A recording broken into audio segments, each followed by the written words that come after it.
Okay, so we left off in chapter 12 with discussing hydrotherapy and hot and cold stones, and we are going to continue on with that now and talking about aromatherapy or essential oils.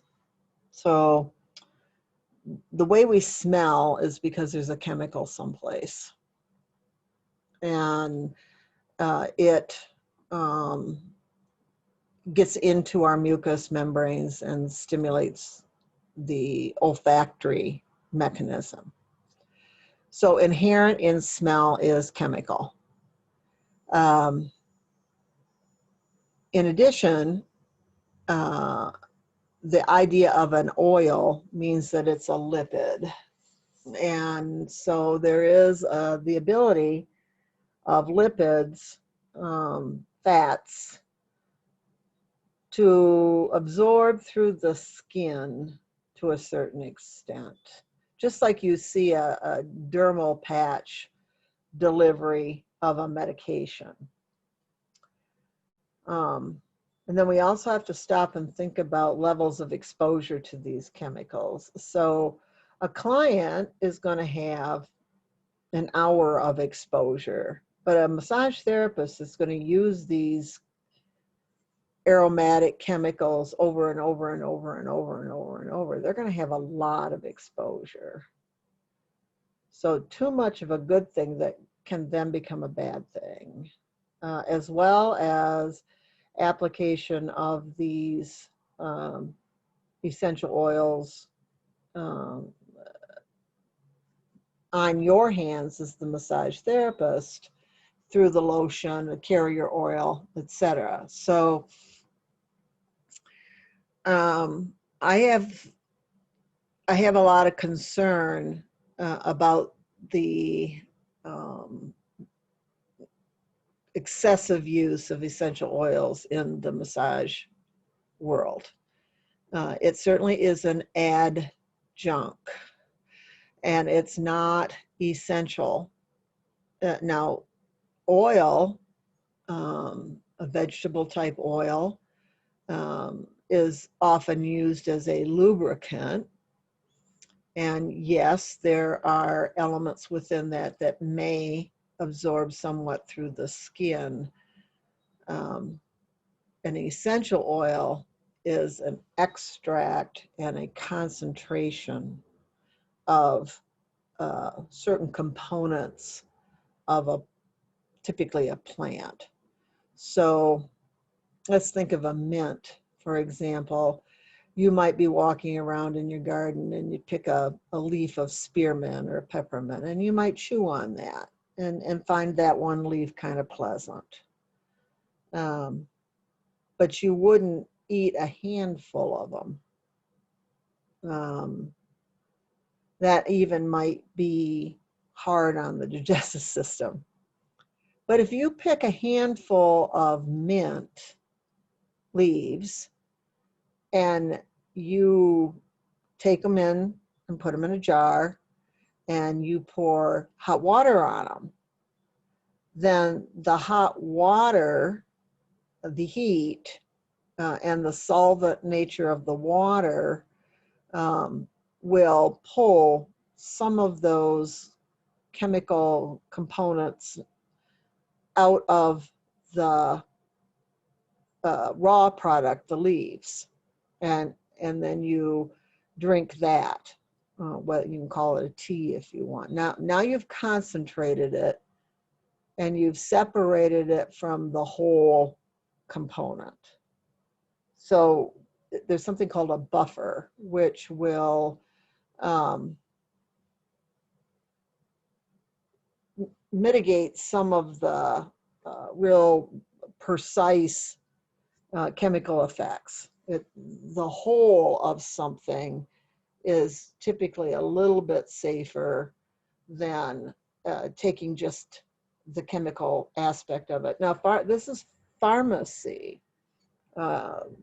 Pharmaceuticals oftentimes have their roots in plant medicine, and plants have been used medicinally since the beginning of time. And through trial and error, there was cumulative experience that showed that if somebody has a rash, if you put this plant on it, it reduces how much that rash itches. And so that wisdom is passed down over time. And then as science became more sophisticated, it was able to go, okay, so what is the precise chemical in there that is reducing the sensation of itching? And then they pull that out, and now they have separated it from the whole, and are able to control the dosing and how much exposure somebody has to it. But it loses its connection to the whole. So you may have more side effects. So anyway, this is the surrounding issues around using something like essential oils, especially when we stop and consider safety first, safety first, safety first. It's the same with the oils that we might use, or the products we might use as a lubricant for massage, that some of those are nut oils, and some people are very allergic to nuts. And that would certainly be a problem if somebody had a significant allergic reaction to a product we used. So back to our history, making sure that we ask, do you have any sensitivity to nut products? Because the lotion you might be using, maybe it has nuts in it. It has nut oil in it, or it was produced on equipment that also extracted nut oil. So do read the labels on all of your products, and make sure that this becomes part of your history intake. So if you're going to use an essential oil, you can diffuse it in the air, so the chemical molecules are spread out. Usually that's done with steam or heat. You can get a diffuser that will disperse it out. So that's one way. And or you can put it in your lotion or put it on the skin. If you can smell it, there's chemicals in the air. And if you're looking to achieve the therapeutic benefit by the application on the skin so that it absorbs and comes in contact with the capillaries and then spreads throughout the body, you don't have to smell it. But people want to smell what's being used, and then oftentimes there's too much exposure. So lots of caution with the use of essential oils. Okay, let's share our screen and look at this segment. So make sure you always pay attention to your section objectives, and we're going to scan down here quickly and read the overview information that will reinforce some of the stuff I just said. Stop and always read your boxes. Information has been pulled out so that you can look at it in a condensed form or a simplified form. So if there's going to be a therapeutic effect from these oils, then they have to somehow stimulate the physiology. And that's going to be very similar to medication that we've talked about. They're either going to enhance or cause more of something, or less of something, or replace something. And so the qualities of the various oils, the chemicals in there, work through similar mechanisms. And Europe has done much more study on essential oils. So you know, if you really want to get into this as a therapeutic practice, then you're going to want to look at a more comprehensive course on this.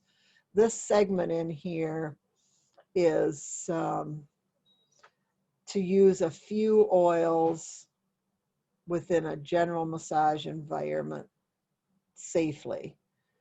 And then I also want to caution you on the manufacturer of the product that you use, and that manufacturer, that company being your primary source of information about the oils. Their job, a company's job, a manufacturer of essential oils, their job is to sell oils. And so the claims that are made may or may not be accurate. So always look at third-party information about the therapeutic action of an oil and the safety concerns related to it. So in the perfume industry, these same chemicals have been used more along the lines of a fragrance, and the chemicals have been sometimes artificially produced. I mean, it takes bushels of rose petals to come up with a small amount of rose essential oil. The cost is prohibited on that. And so what occurs is that they try to mimic that. And if you're really going to use essential oils in a therapeutic sense, you don't want a chemical copy. Now, oils, essential oils, are highly, highly, highly, highly concentrated. So back to our example of chewing on a mint leaf and then putting boiling water over it to make a tea.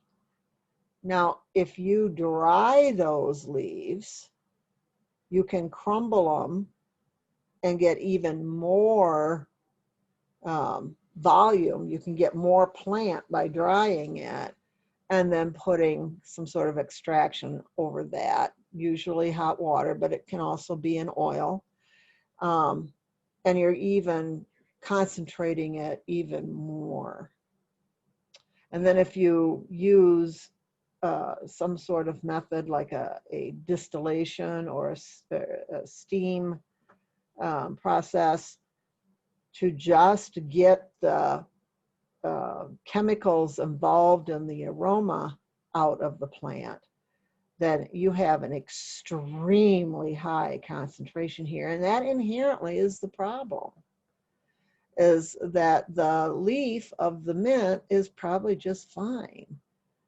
But there might be a bushel of mint leaves needed to extract down to a tiny, tiny amount of a mint essential oil. So when we use those, then we have to reconstitute them. We have to bring the concentration down, and that's what a carrier oil does.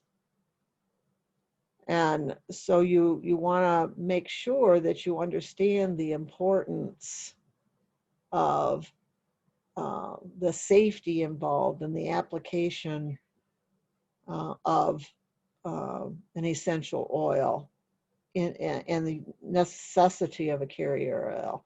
Now, at our spa, we use jojoba, which is an ester actually.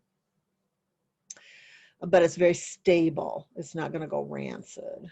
And we have small glass bottles that have a top on them that's a roller top.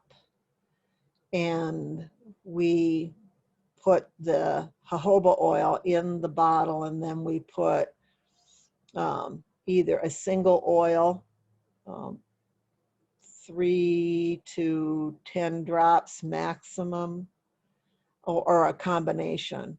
I usually recommend no more than 3. And so then the massage therapist applies that oil through the roller so that they reduce their physical contact with it. We have them concentrated over on the feet, which is a safe place to put it. Maybe a little bit right here at the throat, so that the vapors come up and can be smelled. I usually will have them put a little on the wrist. I tend not to have them put it on the hands, because if you touch your eyes or your nose or something with that, then you've got those can be harsh chemicals that can get in your eye or something. So typically we don't put our wrist on our eye. Maybe along the spine. And then we send that little bottle home with the client. That's how we work with it. So here's a table that talks about the essential oils, or the carrier oils. And you can make your decision on what you want to use with that. A lot of people use grapeseed. You have to be careful of almond oil because it is a nut oil.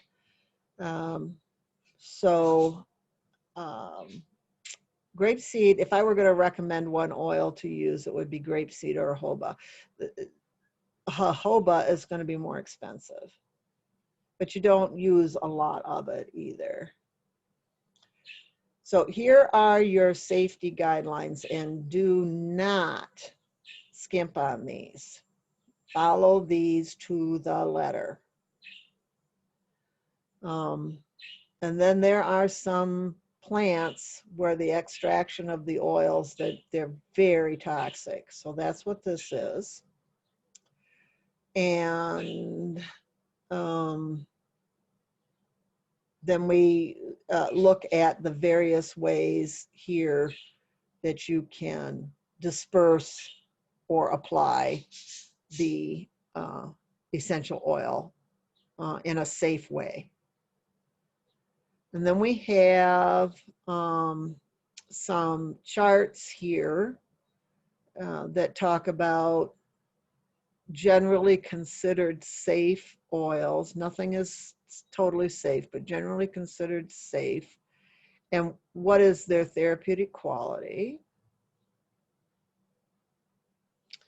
So spearmint down here goes along with that mint example I was talking about. It has an astringent quality to it. And then we very much are affected emotionally through our limbic system, which is directly interfaced with our olfactory system. And so we do have body-mind responses to these oils, and the sense of smell is very much a survival mechanism. We need to know, we smell things in order to determine if they're safe to eat. And we've put a lot of that aside and don't consciously use it as we grow into adulthood. But infants certainly do, and you can certainly see in animals how the sense of smell is a very important way of determining what's going on in their environment. Do always stop and read your focus on professionalism. And then there's another chart here for some common conditions. So let's say somebody had some joint pain. So these might be some essential oils that you might make up in an emollient or within a carrier oil and have them, or you apply it during the massage.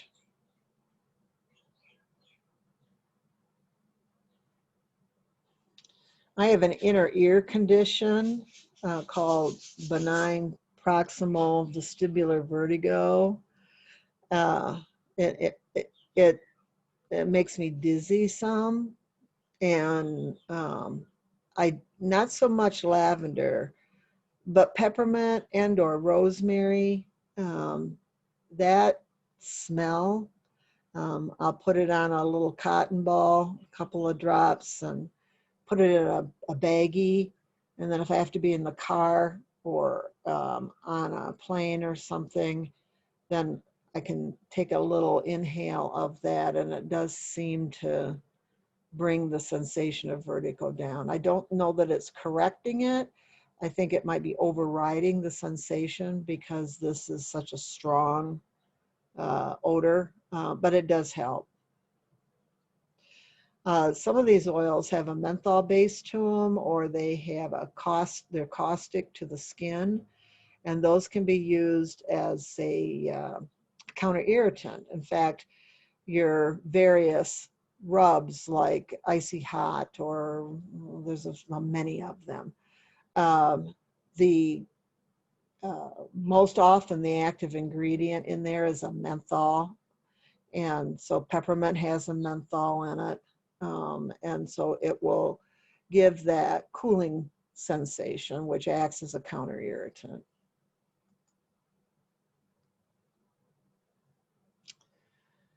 And then we get into this idea of a tool. I think that using a tool can be helpful.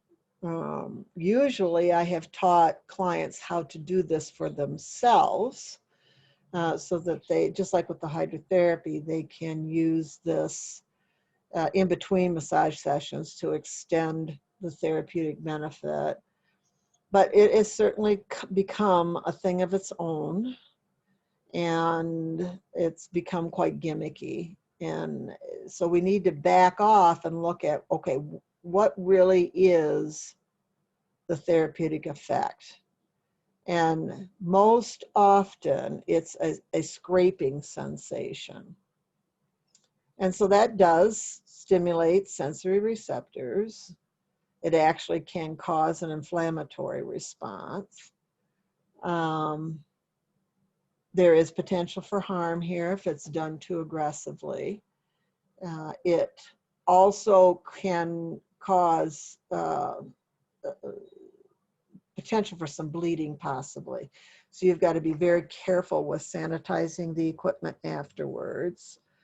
Where I get really frustrated with this is that there's this very expensive specialized equipment when really it's an edge, using an edge. And one of the things I like to do is just dig around in the kitchen or in a toolbox for implements that can be used to do this provocation on the skin. It certainly is a counter irritant. So if there was a mechanism here, it acts, it sends a different signal into the nervous system. The redness that comes from the scraping is a histamine response, which is a vasodilator. So there might be some shift in localized circulation. They're used aggressively, it can cause inflammation. It can actually cause tissue damage. But that also can be a specific sort of intervention. If you have tissue that has become fibrotic, and we'll talk about that more when we get into the connective tissue section. One area, one way to potentially cause that tissue to remodel is to reintroduce acute inflammation. So a tool could do that. That's what deep transverse friction does. So I've got some examples here of various tools. And I did a lot of research. These are some that you can buy. This is kind of something that, there's a shape to it or something. Where I learned this, Guy Shaw, I learned this from somebody who used a spoon. And I actually like an old-fashioned butter knife. But the expert in this that I use as a resource here, they can buy these caps, these metal caps. And in some cultures, they use coins. They call it coining, and use this to scrape with. And then this is disposable. So don't get all caught up in buying a bunch of fancy tools. Just make sure they're easy for you to use and they're easy to sanitize, or they're disposable. So this tells you how to do it, and we'll demonstrate this in the classroom. And this tells you, be careful. So a little goes a long way. That's the same to be said for vacuum manual therapy or cupping. This is a suction. This is a lift up, and this is what's unique about this. And I actually like cupping, or this vacuum, this ability to suck the superficial tissue up and separate it away from the deep fascia, just a little bit. And it affects the mechanoreceptors in there. And it does influence local capillary function. In fact, it can break the capillaries with too much suction, or the suction there too long,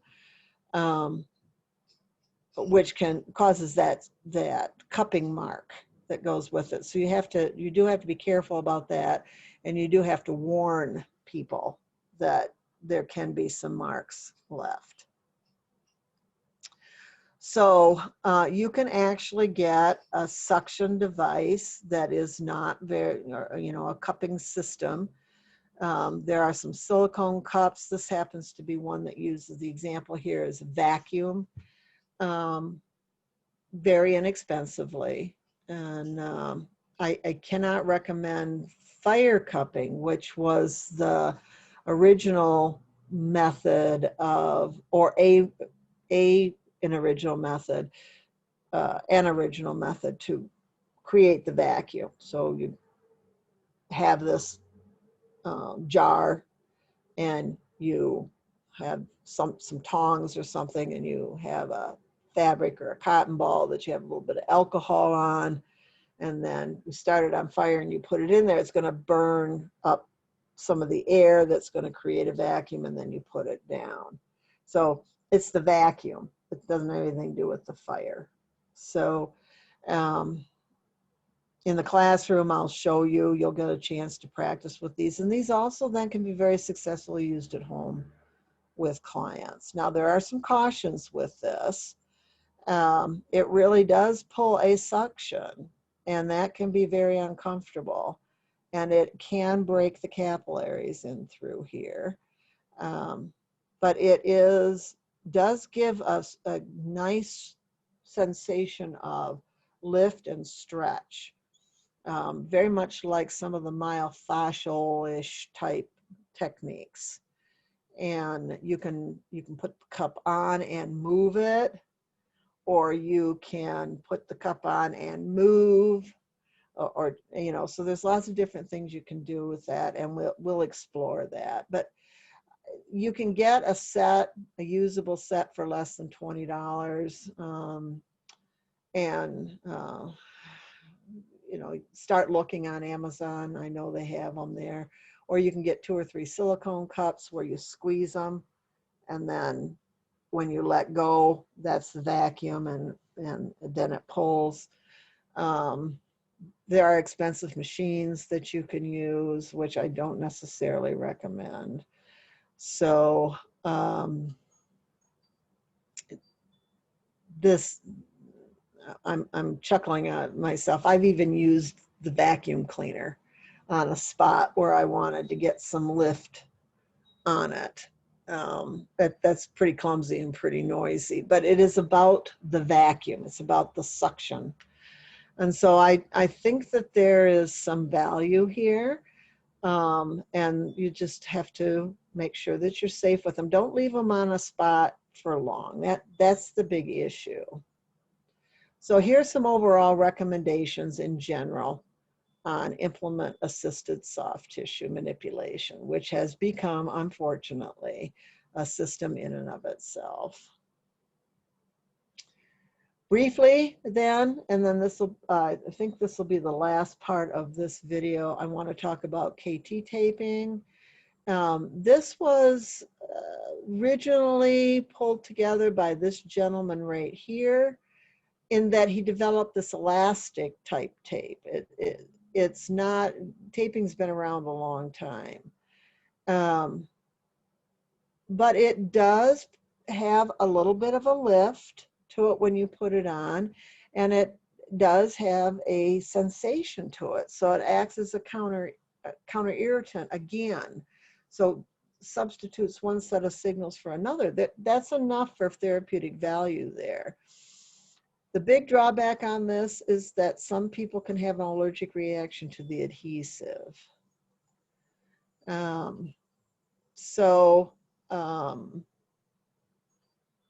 Here's the research on this, and Luke will be the one that will,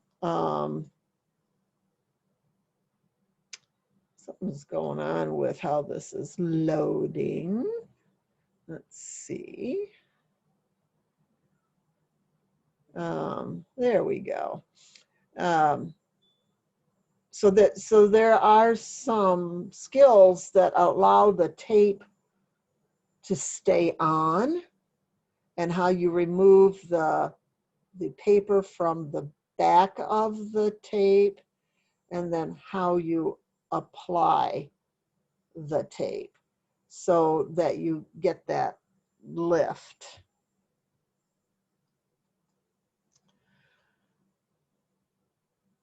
And so here's the figure. Luke is actually the master in this.